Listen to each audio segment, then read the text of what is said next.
Okay, so for number 14, it says, suppose a simple random sample of size 200 is obtained from a population whose size is 20,000 and whose population proportion with the specified characteristic is 0.2.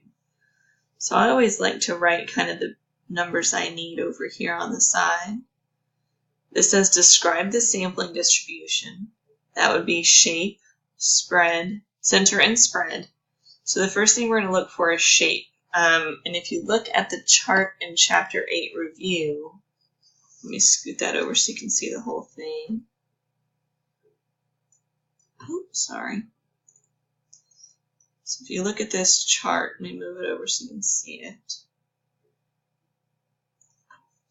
You'll see that we'll check shape. We have to check these two things.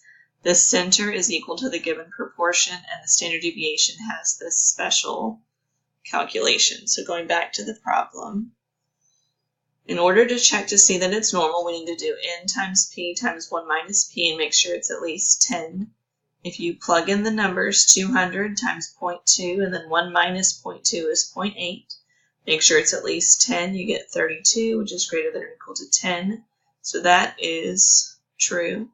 Then you check that the sample size is less than 5% of the population size. So 0.05 times 20,000 is 1,000. So we make sure that 200 is less than 1,000.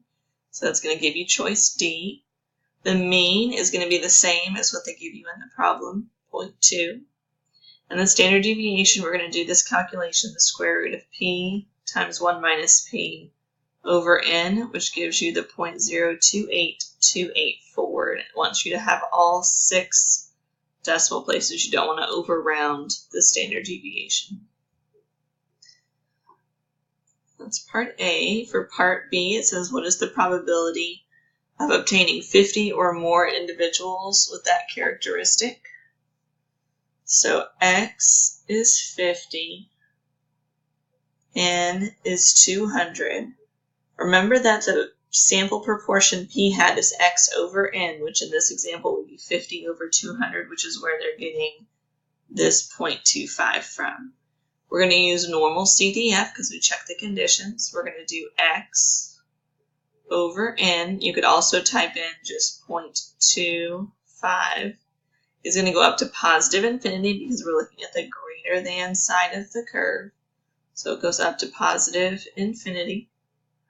0.2 is your mean, and then your standard deviation for the sample, which are the numbers you got in part A.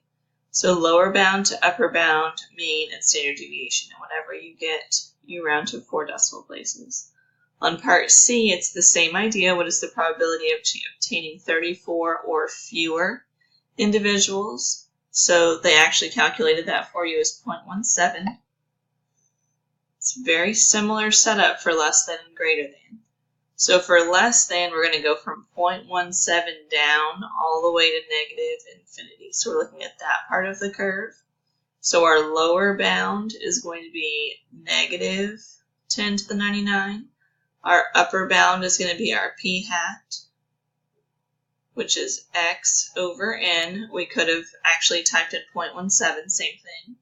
Then our mean is 0.2, and that same standard deviation for the sample, 0.028284. Type all that in that order. You'll round to 4 decimal places to get that answer.